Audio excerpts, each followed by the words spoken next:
Hi అండి. Welcome to Rukmini's home and kitchen. ఈరోజు గుళ్ళు కొబ్బరి చట్నీ ఎలా చేయాలో చూద్దాము. మీరు కనుక ఛానల్ని సబ్స్క్రైబ్ చేసుకోకపోతే తప్పకుండా సబ్స్క్రైబ్ చేసుకోండి. అలాగే పక్కన బెల్ ఐకాన్ని ప్రెస్ చేయండి. ముందుగా ప్యాన్ తీసుకొని హీట్ చేసుకోవాలి. అలాగే అందులో 1 స్పూన్ దాకా ఆయిల్ యాడ్ చేసుకొని హీట్ అయ్యాక 3/4 కప్ వరకు గుళ్ళని యాడ్ చేసుకోవాలి.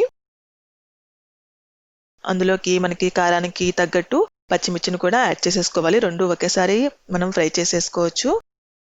ఇది ఫ్లేమ్ అనేది లో మీడియంలో పెట్టి సిమ్లో ఉంచి మాత్రమే దీన్ని ఫ్రై చేసుకోవాలి. హై కానీ మీడియం కానీ పెడితే గుళ్ళు అనేవి మాడిపోతాయి, లోపల వేగవన్నమాట. మనం ఇలాగ దోరగా వేయించుకుంటే సరిపోతుంది. పచ్చిమిర్చి వేగేంత వరకు వేగితే ఒక 4 నుంచి 5 నిమిషాల వరకు సరిపోతుంది. గుళ్ళని ఎక్కువగా కూడా రోస్ట్ చేయకూడదు. ఎక్కువ రోస్ట్ చేస్తే మనకి ఆ చట్నీ అనేది టేస్ట్ మారిపోతుంది అనమాట, బాగోదు.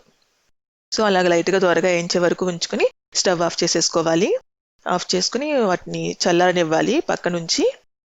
అవి చల్లారిన తర్వాత ఒక మిక్సీ జార్ తీసుకుని మనం వేయించుకున్న గుళ్ళు అలాగే పచ్చిమిర్చిని కూడా యాడ్ చేసుకోవాలి. అందులోకి మనం ఫ్రెష్ కోకోనట్ యూస్ చేస్తున్నాము, ఎండు కొబ్బరి కాదు. చిన్న ముక్కలుగా తరిగి 1 కప్పు దాకా యాడ్ చేసుకోవాలి. అలాగే రుచికి తగ్గట్టు సాల్ట్ యాడ్ చేసుకుని మనం వాటర్ పోసుకుని దాన్ని మెత్తగా గ్రైండ్ చేసుకోవాలి. అలా గ్రైండ్ చేసిన దాన్ని ఒక బౌల్ తీసుకుని దానిలోకి ట్రాన్స్ఫర్ చేసేసుకోవాలి.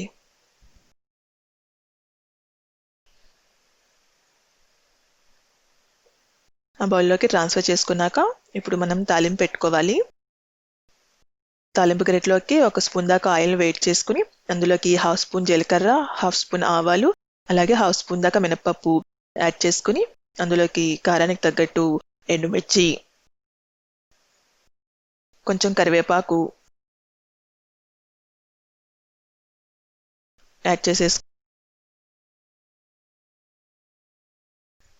వేగనివ్వాలి. అలా వేగిన తర్వాత స్టవ్ ఆఫ్ చేసేసుకుని తాలింపుని మనం రెడీ చేసుకున్న చట్నీలోకి వేసేసుకుని కలిపేసుకోవడమే. అంతే అండి, ఎంతో ఈజీగా మనకి గుళ్ళు కొబ్బరి చట్నీ రెడీ అయిపోయింది. ఇది ఇడ్లీలోకి కానీ దోశలోకి కానీ ఇంకా గారెలు దేనిలోకైనా బాగుంటుంది అనమాట. టేస్ట్ చాలా బాగుంటుంది. మీకు కావాలంటే కొంచెం చింతపండును కూడా యాడ్ చేసుకోవచ్చు మిక్సీలో గ్రైండ్ చేసేటప్పుడు. మీకు కనుక ఈ వీడియో నచ్చినట్టయితే తప్పకుండా లైక్ చేయండి, అలాగే షేర్ చేయండి. మన ఛానల్ని తప్పకుండా సబ్స్క్రైబ్ చేసుకోండి. Thanks for watching.